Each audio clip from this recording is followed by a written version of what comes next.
Unlimited spa access from now on? How could John keep this a secret? That's just evil. I won't forgive this. It seems that without my knowledge, my in-laws' place had turned into a luxury hotel. Now I can enjoy the spa every day and eat delicious meals. Just kidding. To think they would use my precious son for their own desires? They've got some nerve. They better be ready. My name is Amy. I'm a 35-year-old office worker. I work in the administrative department of a pharmacy. I live with my husband, John, and our first grade son, Edward. John and I met through a colleague at work. From the moment we first met, John and I just clicked. We quickly became close. It wasn't long before we started dating, and we were married the following year. With my upbeat husband, John, and lively son, Edward, I was leading a life of ordinary happiness. There's another thing that makes me glad I married John. It's having his mother-in-law, Rinda, in our lives. Having lost my mother early, I was raised by my father. Mother-in-law, who I barely knew as a mother figure, treated me like her own daughter since the start of our marriage. Amy, do you have any plans this Sunday? Why don't you and Edward come over for dinner? She would say, always treating us to delicious meals. When Edward was younger, she was a great support for my parenting struggles. She even helped pick up Edward from daycare when I couldn't leave work. Edward grew very attached to her. Spending Christmas at my in-laws had become a tradition for our family, including mother-in-law. Amy, your mother-in-law really is the best, isn't she? My colleague Emma always listens with an envious look. Actually, it was Emma who introduced me to John. They have been friends since college. Emma, with her bright personality, has many friends.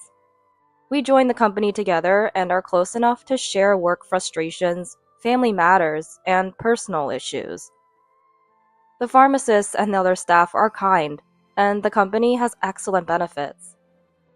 Emma, other colleagues, and I, all with children, continue to work as full-time employees, just as before our pregnancies. I think it's a really great company. Recently, John's been saying he has to work on weekends and isn't home even on his days off, I say, sounding a bit discontented. Are you suspecting him of cheating? John? Cheating? That's laughable. Emma laughs, but it's true that John has been away from home more often. Dad, are you working again today? Edward asks, wanting to play with John. I have to work. Sorry, okay? Amy, I'm sorry too. John says, looking apologetic. I couldn't say anything back, feeling proud of John for working hard for our family. Little did I know back then that such dedication would turn into such a terrible betrayal.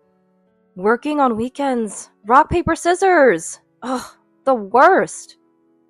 My workplace is usually closed on Sundays and holidays. However, about once a month, we are on duty for the hospital at our gate on Sundays. Accordingly, our pharmacy also opens. It seems that Christmas is our turn this time, and we all played rock, paper, scissors to decide who would work.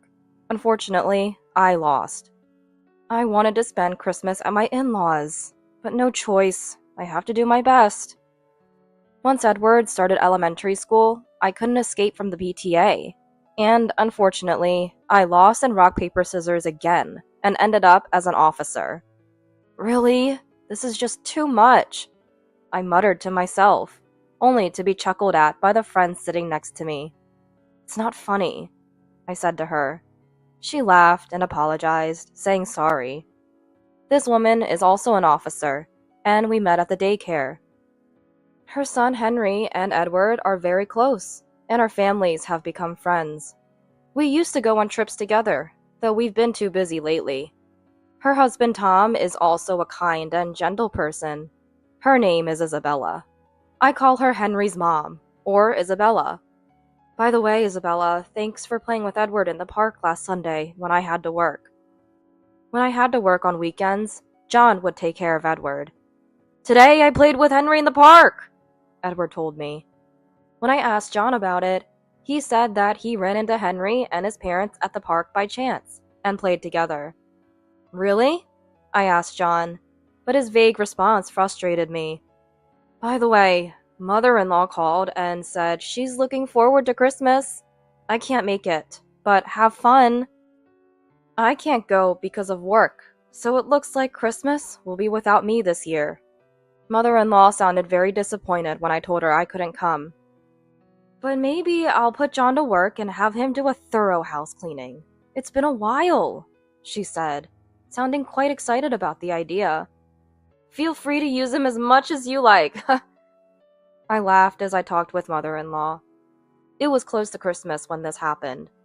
I was working a late shift that day and had to do some unexpected overtime, so I hurriedly tried to contact John, but couldn't reach him. I ended up calling my son's mobile phone. Mom, are you done with work?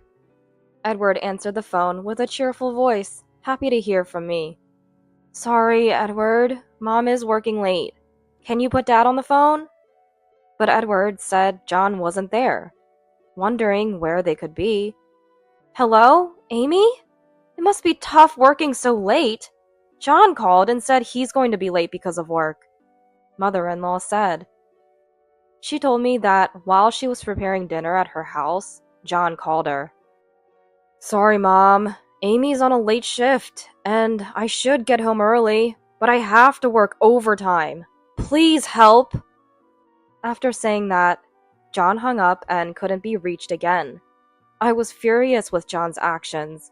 He hadn't contacted me at all, thinking maybe he wouldn't get caught. I rushed home.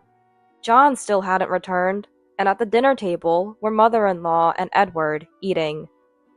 Mother-in-law said she was happy to have dinner alone with her grandson, even though I apologized. I really respect mother-in-law. John came home late that night. Hey, about work? You promised to take care of things when I have a late shift. Can you at least keep that promise? I said quietly. What can I do? It's work! John raised his voice and even suggested that I quit my job or become a part-timer.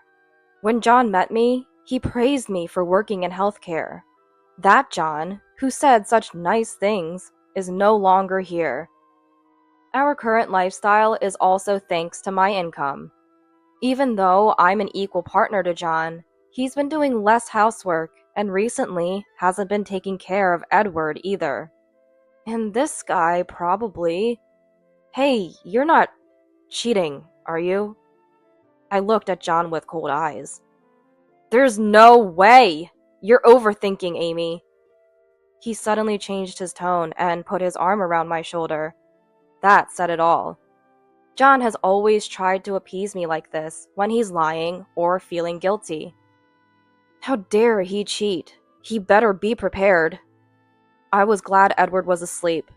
I didn't want to show our son such an ugly fight. From then on, we acted normal in front of Edward, but when it was just the two of us, we hardly talked or even made eye contact. When I told my colleague Emma about what happened, that guy is the worst. Let me know if you need anything. That's a cool thing to say. Days passed, and before I knew it, it was Christmas Eve. Take good care of Edward, will you? Say hello to Rinda for me. I said that to John, but as usual, he didn't even meet my eyes. I'm off then. With an indifferent reply, John and Edward left for my in-laws' house. What's with that attitude? It's so annoying. I spent a lonely Christmas Eve alone in our eerily quiet house. There was no contact from John, but thinking he was having a good time with mother-in-law gave me a little peace of mind. I remembered mother-in-law saying she'd make John clean the house. I wondered if he was being worn out by chores and couldn't help but feel a bit of schadenfreude. But little did I know, John was doing something unthinkable at that time. Christmas Day was busy with quite a few patients. Fortunately, I didn't have to work overtime, so I left work and went straight home. I planned to join my in-laws the next afternoon and spend the holiday with mother-in-law. Might as well enjoy some alone time for a change. As I was thinking this, my mobile phone rang. It was mother-in-law. Thinking it was going to be a complaint about John being lazy, I answered. "Amy, Merry Christmas! You must be tired from working on Christmas. You did great." Mother-in-law didn't sound irritated, just her usual kind self. "Merry Christmas, Rinda. I wish I could have spent it with you too. Is Edward just playing games?" When I asked, mother-in-law fell silent. Even after calling Rinda's name a few times with no response, I wondered if it was a bad signal. "Amy, John and Edward didn't come here this year. I spent Christmas alone," mother-in-law said. As she spoke, mother-in-law began to sob over the phone. I was in a panic. John and Edward definitely left the house yesterday. Where could they possibly be now? There was a long silence between mother-in-law and me. "I'll head over to your place right now." It's about a 40-minute drive to my in-laws. On the way, my mind was filled with thoughts of Edward. What if they were involved in an accident or some incident? These worries were spinning in my head. When I arrived at my in-laws', mother-in-law was already waiting outside. As soon as she got into my car, "Should we call the police?" I asked. Mother-in-law quietly shook her head. As I wondered why, mother-in-law slowly began to speak. "Amy, I'm really sorry about my stupid son. Do you think John is having an affair?" Mother-in-law looked at me with teary eyes, and I almost started crying too. "What?" Actually, that's when I remembered something and hurriedly drove to a certain place. When we reached our destination, "Hello, Edward! Is Dad nearby?" "Yeah, he's here. Come quickly, Mom!" I called Edward's mobile phone, and he answered immediately. Even though we had been apart for only a day, Edward's voice sounded so dear to me. "Hello? What is it, Amy? I'm busy right now." I heard John's voice, sounding like he wanted to end the call immediately. Hearing that voice made me feel an intense loathing, wanting to confront him. "Rinda, you said something about making him clean, right? So, are you at your parents' house now?" John's response on the phone was calm. "Yeah, that's right, Amy. I can't wait to see you." When did he become so adept at lying as easily as breathing? Should I have quit my job? Should I have tried harder at home? But none of that justifies an affair. "Oh, so Rinda, you started a luxury hotel? Does that mean unlimited spa access? How could John keep this a secret? I won't forgive him." I said those last words, filled with hatred, in a very low tone. John on the phone seemed quite flustered. To his silence, I said, "Hey, come out of the room. This is the luxury hotel I always wanted to visit. You said it was too expensive, remember?" As I spoke fluently, John seemed to give up. "I'm sorry," he said in a barely audible voice. I found this place using the GPS on Edward's mobile phone. This hotel, not far from my in-laws, was the place I wanted to visit. The fact that John, who said it was too expensive for me, was enjoying himself here with his mistress infuriated me. Perhaps it showed on my face, because on the way to the hotel, mother-in-law kept apologizing. I then found out for the first time that when I worked late shifts, mother-in-law was almost always the one taking care of Edward. I hadn't noticed because she would return home before I got back. John, who was terrible at cooking, used to buy ready-made food, and if mother-in-law tried to cook, he stubbornly refused her. Looking back, that must have been a strategy to keep me from finding out. Even during that short time, John was so enthralled with his mistress. Mother-in-law initially believed John was really working, but as his absences increased, her suspicions of an affair naturally grew. The climax was when mother-in-law, asked to take care of Edward as usual, saw John walking arm in arm with an unknown woman, looking intimate. She debated whether to consult me, but decided against it. The main reason was I didn't want to lose the chance to see Amy and Edward. Mother-in-law sobbed in the passenger seat. Knowing she cared so much for us, tears streamed down my cheeks too. Mother-in-law was more considerate of me and Edward than John ever was. This time, John had contacted her, saying he would spend some rare time alone with Edward, but asked her to cover for him, saying he'd be at her house. Mother-in-law, suspecting a lie, worried about Edward and contacted me. I despised John from the bottom of my heart for involving so many people. At the hotel, after explaining the situation, we were made to wait in the lobby. Then a man and a woman with guilty expressions on their faces emerged, along with, "Mom! I was getting bored! I played a lot with Henry." Next to Edward was his friend Henry. Henry looked around and said, "Looks like my dad hasn't arrived yet." He seemed a bit disappointed. John's mistress was Isabella, a mom from the daycare. I wasn't sure how long the affair had been going on, but these two fools had boldly involved our children. Apparently, they had told their sons that their respective parents would join them later. How despicable. John had booked 2 rooms, one for the children and the other for themselves. So repulsive. Thanks to the hotel's kindness, mother-in-law and I were allowed to stay in a room for a while, where mother-in-law looked after the children in the other room. Isabella, having an affair with my husband and then talking to me normally at the committee meetings? I spoke in a calm tone. What? I thought Amy hadn't noticed anything. It was so funny. Isabella laughed. What is this woman? I never would have guessed that Isabella, who seemed so fragile and beautiful, was actually this spiteful. I stared at her quietly, pondering the unpredictability of people. John himself seemed a bit taken aback by Isabella's true nature. This woman, without being asked, happily began to talk about how and when she started her affair with John. Their relationship began when our children were in senior kindergarten, on a day I was sick and couldn't attend a parents' meeting, so I asked John to go in my place. It was Isabella who had made the first move. We had known each other as families and had each other's contact information. From that day on, they began to communicate more frequently. It started with complaints about their spouses, but gradually turned into personal conversations. Soon, they began meeting more often, and it didn't take long for their relationship to become romantic.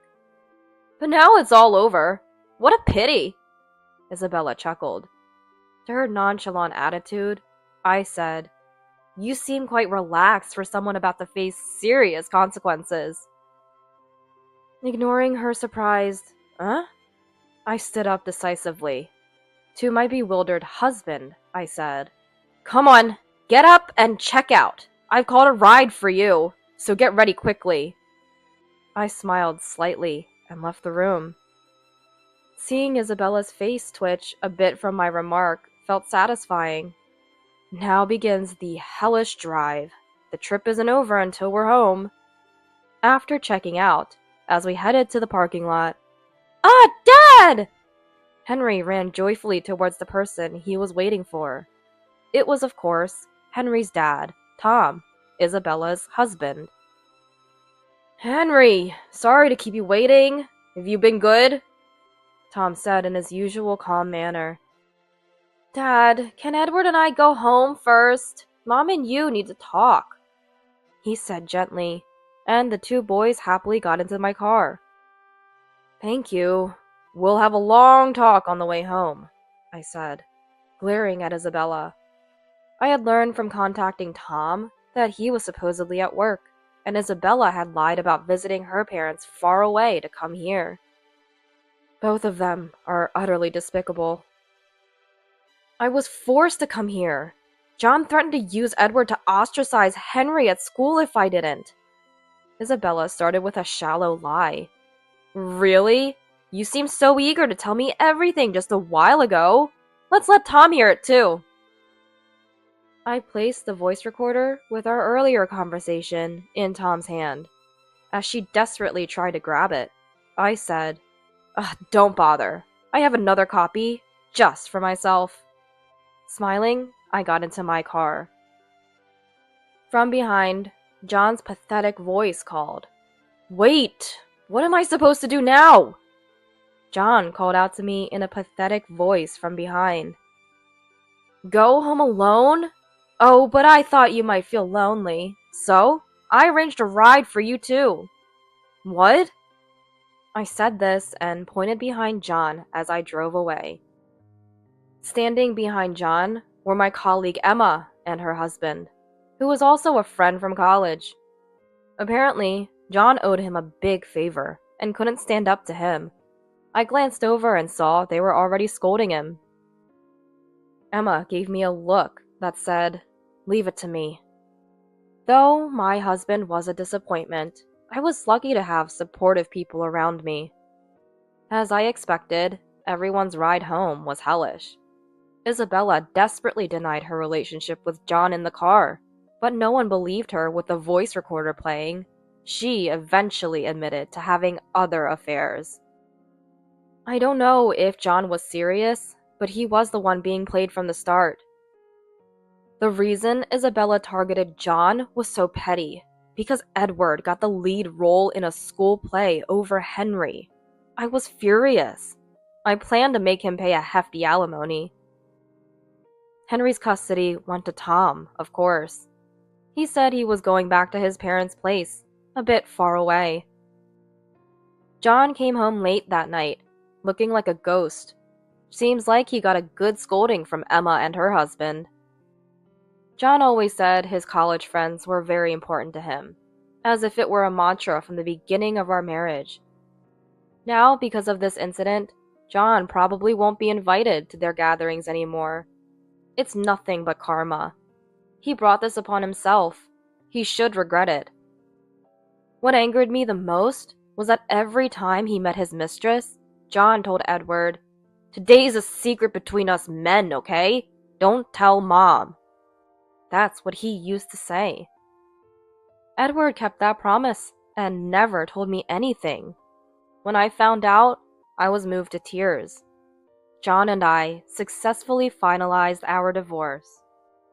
"You stupid man! How can you face your late father now?